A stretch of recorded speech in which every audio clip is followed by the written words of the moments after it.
it should. Okay, back to the calls we go. We don't have that much time left. Bill in West Hartford, Connecticut. Hey, Bill, go ahead. Hi, George. Hi. Ira, hi. I have a fantastic, immense, philosophical and scientific question that I want to ask from a scientific point of view about death, about the nature of death, and what happens, or if anything happens, after we die from a scientific point of view. I'm an atheist, a rational atheist, so I don't agree with the word soul. I would say mind is the answer, or consciousness, same thing, mind or consciousness, and I would not agree with heaven or hell in a religious or spiritual sense.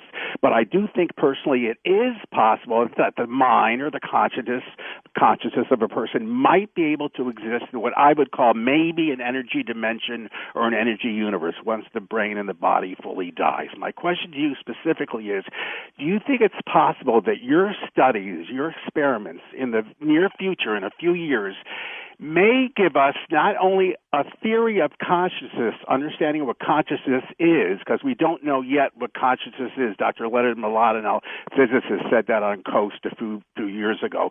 But not only give us an understanding of what consciousness is, but understand if it's somehow possible that the mind, the consciousness, can exist once the body and the brain dies, even if we don't know exactly where the mind is, assuming where is a word to use, but where the mind may be. At least we may know, or would we know through your experiments, that somehow that the mind or consciousness might be able to exist once the brain and body fully die? Well, let's say it's a wonderful question, and it's one that, as mentioned earlier, is probably as exciting as reversing death is probably even more exciting underlying what this project is all about. If there's ever been a project that will answer that question or allow us to look through the curtain, as it will, this is it. Because if we do prove, that the person that comes back is the same, yet they were in a state of brain death, that mind, that memory, that consciousness, whatever you want to define it as, went somewhere. Whether that is extra-dimensional space-time, or whether that is in the electromagnetic fabric of the universe, wherever it may be, and we don't know the answer to that yet, and as the listener pointed out, it's been debated for hundreds of years, and if we did nothing else, we'd debate it for hundreds of years more. But these types of experiments will no doubt allow us to look through the curtain for the first time.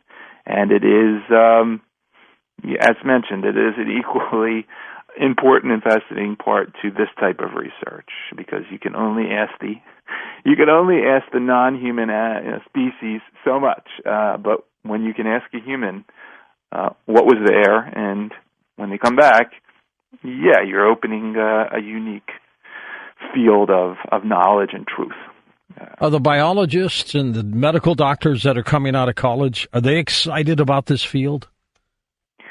I think so. I think we're seeing a lot of it, especially the ones that don't have sort of the traditional reductionist hat on. That, it's fine to study neurons and microRNAs and certain chemicals inside neurons and what have you, but at the end of the day, there is a mind, there is a process of mind, of consciousness that is just not reducible in that context.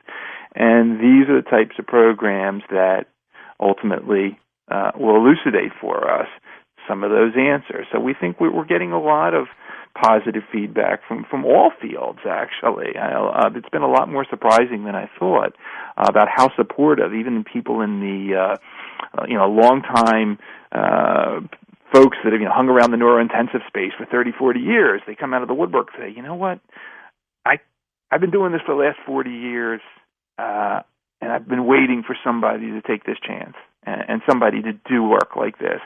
They would never, I was a young kid, I came out of medical school, blah, blah, blah.